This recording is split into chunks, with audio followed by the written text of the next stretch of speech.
welcome back, everybody. We are here for yet another week of Overwatch League Season 2, Stage 4. This is the beginning of week number 2.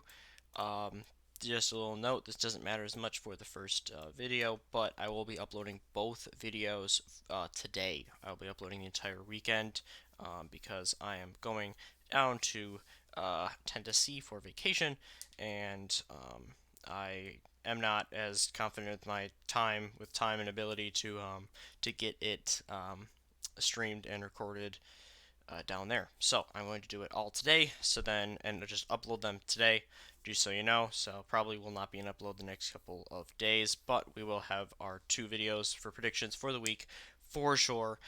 Maybe if I have some free time down there, I will do a little analysis or just like a general playoff overview as of right now.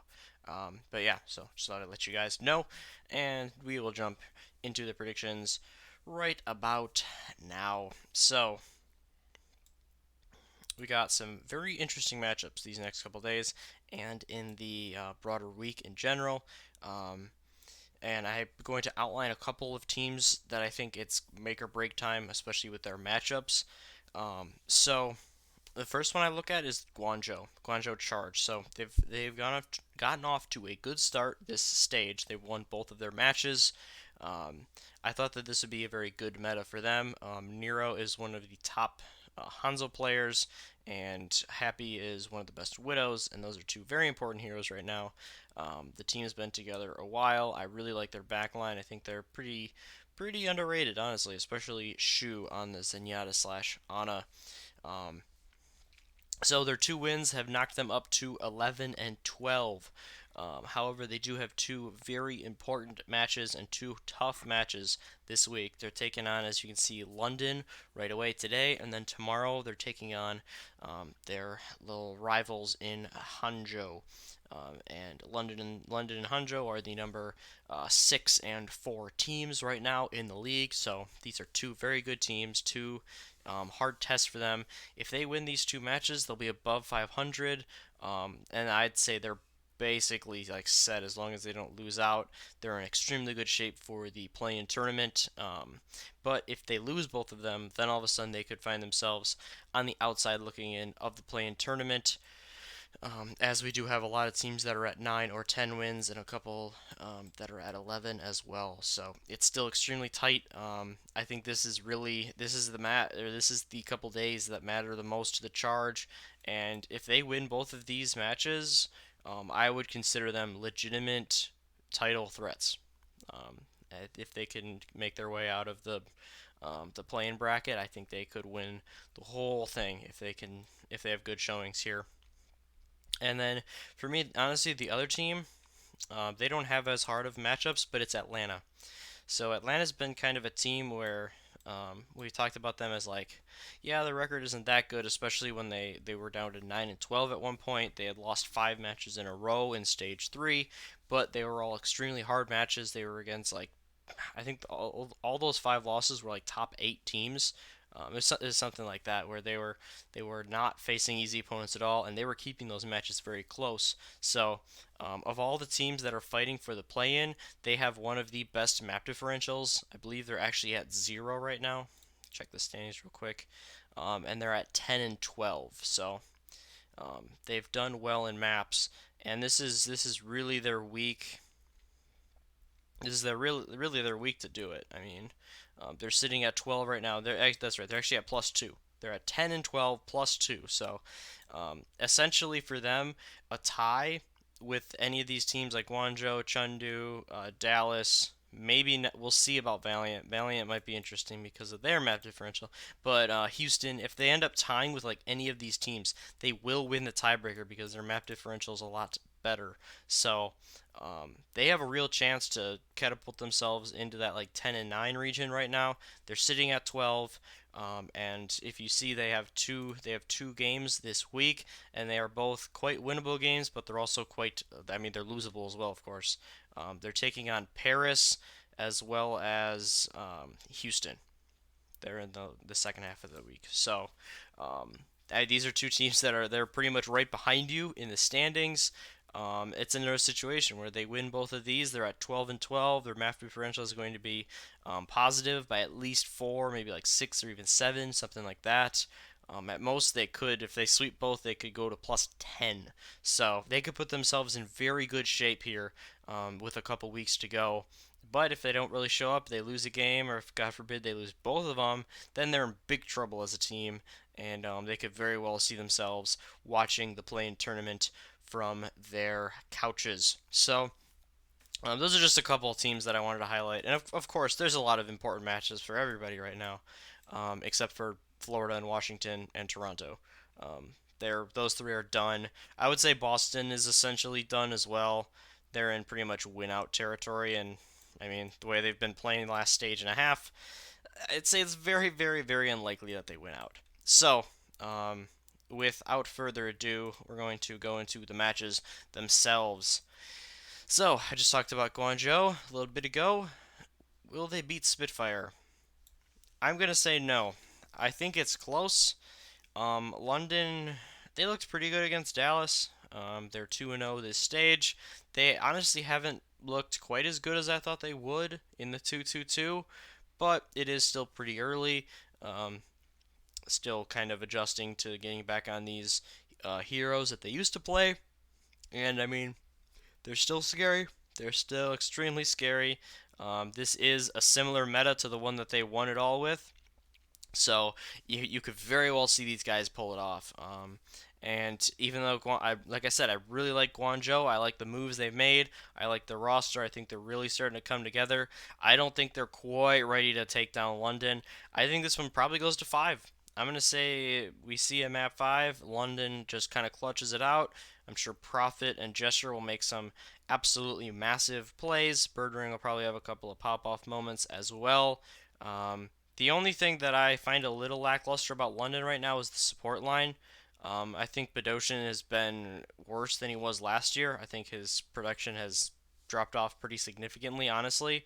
And Quartermain is, I mean, he seemed okay. I think I honestly liked Nuss a little more in that main support role, but I mean, I'm not the coach, so yeah, London. They still have some issues to work out, but it's all there, and I think that they take a close match against Guangzhou to improve to 3-0. And also, I think I had mentioned a couple times last week, and this was out of like reflex. I thought I had mentioned like stage playoffs, and there are no stage playoffs for stage 4.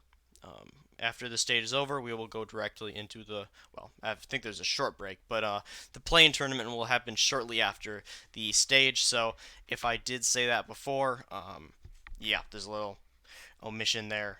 There is, I think, a couple of the broadcasters I mentioned it too during matches, but yeah, as a reminder, there are no stage 4 playoffs. We are going right into the big boy playoffs right after this stage, which I don't know. It makes sense, but it also makes me a little sad because I do like the stage playoffs, especially this year. Um, so we got Florida Mayhem taking on the Washington Justice in this match. The bottom two teams fighting it out. So I'm gonna take Washington. I've been pretty consistent this year where I've said I still think Washington's better than Florida. I think they've been better than them basically the entire year. I've had Washington 19, Florida 20 pretty consistently. Um, so I think that Washington has made better moves. I'm not a huge fan of anyone on Florida besides Sia player. Fate is a solid player, and I think he's really helped them out. But BQB's been a bit disappointing in general. Their support line is okay, but not amazing. They've been swapping in some of their new players now, like Rain. Um, but I just really like Washington. I didn't like that they put in Guido instead of Sleepy. I think Sleepy's better by a significant margin, but it did work out pretty well last time. So we'll see if they rotate them at all, or if they kind of stick with Guido for the near future.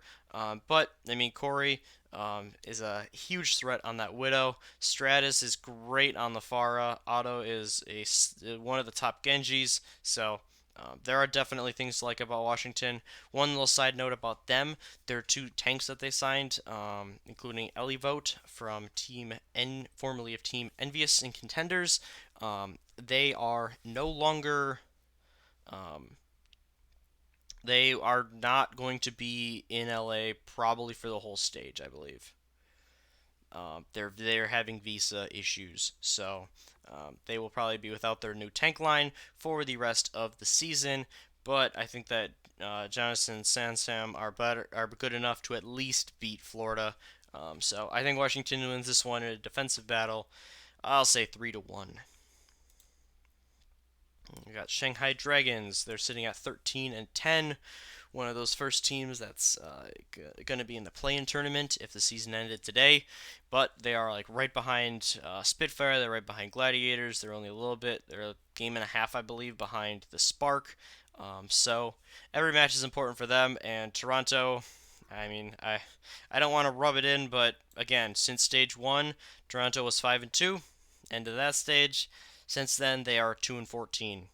So they've been probably the worst team in the league since stage one.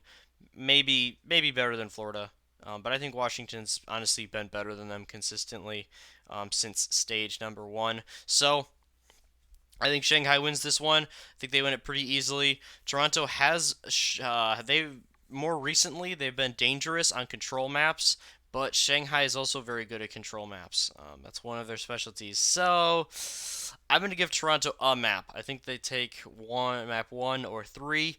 I think they can pull out some good Jugrat strategies and a couple others for Hollywood. But I think overall in the series, Shanghai wins this one with relative ease. Then looking at the Valiant, they're taking on the Seoul Dynasty. So Valiant, they're continuing their trend upward. They won their first matchup of this stage 3-2. It was not super impressive, so I think that is something to realize. But Seoul hasn't looked amazing either. Uh, they really didn't put up much of a fight against the Shock after the first map, and the Shock have just been struggling on control maps as a whole. So Seoul still looks good for the overall playoffs. They have a very good map differential, especially for their overall record. But I mean, if they keep losing, they could find themselves in a little. They could be sweating a little bit, and also if they keep losing, they're gonna quickly find themselves out of contention for a top six spot. I believe right now that they're sitting at number 8.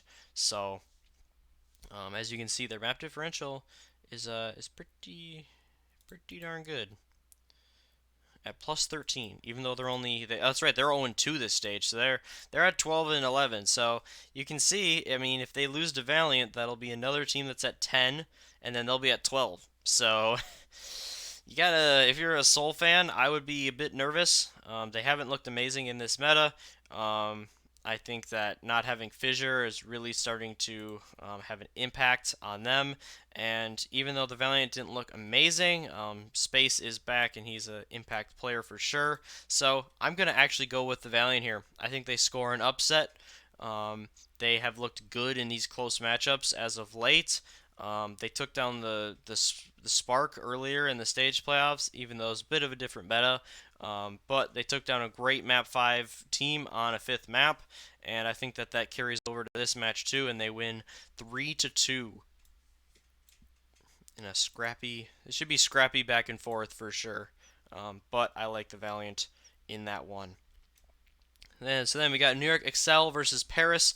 And if I do make a video, it'll probably be a What's Wrong with New York video, where I go kind of in depth and look at like exactly what's happening, like who's making the positional errors or who's just not converting kills or what, because I mean they have issues. They got pretty much run off the stage by the Gladiators, who then turned around and lost to Houston. So even though they're 19-3, I think they got some things to work out for sure. So I like New York in this one. All with that being said, I think Paris gives them a decent fight. I think that Shadowburn and Soon have been pretty much as good as advertised. They beat Houston. Paris beat Houston, who beat Gladiators, who beat New York. So technically, if you're using transitive theory, New York.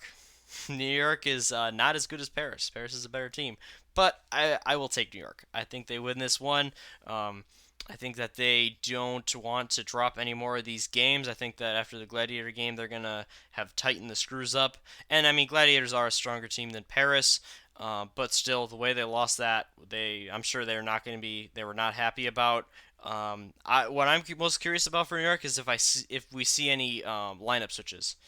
Nene has been a pretty good widow in the past, but I would seriously consider Pine in there or Flower, because it just hasn't looked great when he's been in there. Sabioli also hasn't found his footing since the beginning of this stage.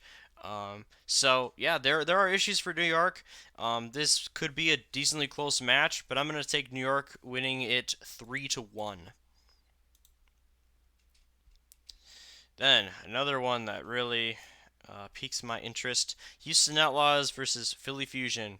So Fusion, they're kind of in that Soul territory, even though their map differential's a lot worse than Soul's. So they're actually in more trouble than the Dynasty are.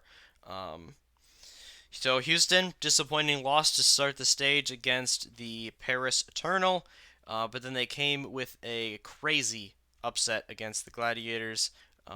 They won it pretty handily on a couple of the maps too.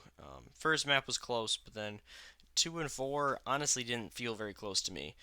So they took it. It didn't even have to go to a fifth map. They won it 3-1. They are a very dangerous team. The only thing is like Linkster is very streaky on the DPS. Jake is kind of hit or miss as well on DPS. I think he's pretty. I mean, he got Hexagrams called him like mediocre for Overwatch League standards on DPS, and I think that's kind of fair if I'm being honest. He's never really shown top tier ability, but they still have Dante. I still like their backline. I think Coolmat has been improved the more he's played this stage. Their backline has been playing pretty well also with Boink and Raucus. They've had some shade thrown at them before. And these teams are interesting because they played a lot of game fives last season, and I believe they played 3 game 5s, and Philly won all of them. I know it was at least two. So we had very tight matches between these teams. I remember a lot of tactical crouching from Carpe, from Jake, EQO. Um, so I think some other players got involved too. So these are two teams that have been very close. They've thrown some shots back and forth at each other. Um, so it's I mean at this point it's kind of make or break, and I'm gonna go Houston here. I have a gut feeling about them. Um, Carpe hasn't looked amazing. I think he's been a bit of a disappointment. EQO has been probably their best player in this. I mean, they don't have a ton of games, they only have two in this format, but like I said, Carpe hasn't really been doing a whole lot. EQO has been the guy, whether it's on like Pharah or May. He's been doing a lot of work. So that's just something to think about. We'll probably see the Jake Rat on Temple of Anubis, so that could be exciting. And I'm gonna take Houston 3-1. I don't think this one even makes it to a map 5. I think Philly has some pretty deep team issues, and I don't know if they can resolve them at this point in the year. Next, it's the Chengdu Hunters taking on the LA Gladiators. So, Chengdu, much like Guangzhou, very nice start to this stage. They've won both of their matchups. They're up to 11 and 12, sitting in that 11th spot right now in the playing tournament. So they're definitely a dangerous team. Like I said, I thought that they might be a team that dips downward with the 2-2-2, but they have looked good. I kind of forgot that Young Jiaolong and Bacon Jack are good DPS or are good hit scan players, and Jinmu is nuts on the Hanzo, so that's really helped them do well. Meng has gotten to play the ball a decent amount as well. Gladiators, great win against New York, terrible loss against Houston. What are we getting from them? I don't know. I mean, if they lose matches like this, they play the Shock later on in the week. So this is a pretty must-win game for them. They're sitting at the 5 seed right now, but Shanghai's only one match behind them in the 7 spot. So if they want their automatic spot, they got to bounce back. I think they will. I think the Gladiators take this one 3-1. We're going to see a lot of sniper play, especially on Junkertown. So we'll see how this one goes. I think a lot of it's going to come down to um, who was playing the Widow on Gladiators, which will probably mostly be Surefour, but then Decay sometimes as well. It'll be them against Young Jolong slash Bacon Jack. Who gets the better of that matchup could really swing this match either way. But I like the rest of the Gladiators roster as a whole, so I'm going to take them in this one 3-1. And the final match of tomorrow's games, it is the Guangzhou Charge Baction Action versus the Hangzhou Spark. So I'm gonna go with an upset here. I feel bad because I'm picking against the Spark again, but to be fair, I got it right last time. I just think Guangzhou's playing better Overwatch right now. I really do. I was very tempted to pick them against the Spitfire, and I think that after a loss against the Spitfire, um, they're in must-win territory. I think Happy is going to pop off, and I don't see Hanjo with a great hit scan to counter him. And I think that that's going to be the difference. I think Gushue will make some great plays, but in the end, I think that in this meta, you definitely see more of an emphasis on the DPS, and a lot of times your DPS heroes can really just carry the day. And with two teams that I think are pretty evenly matched, I probably give Hanjo. I would definitely give Hanjo's tank line the edge. I think both of the support lines are very good, but then I'm gonna give Guangzhou's DPS the edge. So that's the make or break for me, and that is what's going to make it for Guangzhou. I think it's still very close. I'm gonna say they go to 5. I think it's back and forth, probably like a win loss win kind of thing for the charge, and their ability to win on the control maps, I think, will propel them because that's one of the best ways to win in the Overwatch League. You get really good at those control maps, and it's your tiebreaker. So, with that being said, I will take them in a very close matchup. So, those are the matches for today and tomorrow. Like I said, oh man, I think this could be another 2 days where we might not see if it's very possible. Well, Shanghai could definitely 4-0 Toronto, but otherwise, I think a lot of these matches could be very close, very back and forth. I think that the skill gap has kind of closed between a lot of the teams. Um, it could because GOATS is more about execution. The teams that were really good at execution would just consistently roll the teams that weren't. But now, with even the lesser teams, they have great players that can really pop off on these DPS heroes and that can just grab a map for them. So I think we see more upsets coming up in these next couple of days. It's going to get crazy. The playoff race is only getting a bit tighter in the middle of it, so it's super exciting. Hope you guys are able to watch a couple of these matches. Hope you enjoyed the video. Thank you very much for watching. And then have yourselves a great couple of days, or in this case, a couple hours. And I'll see you in the next one.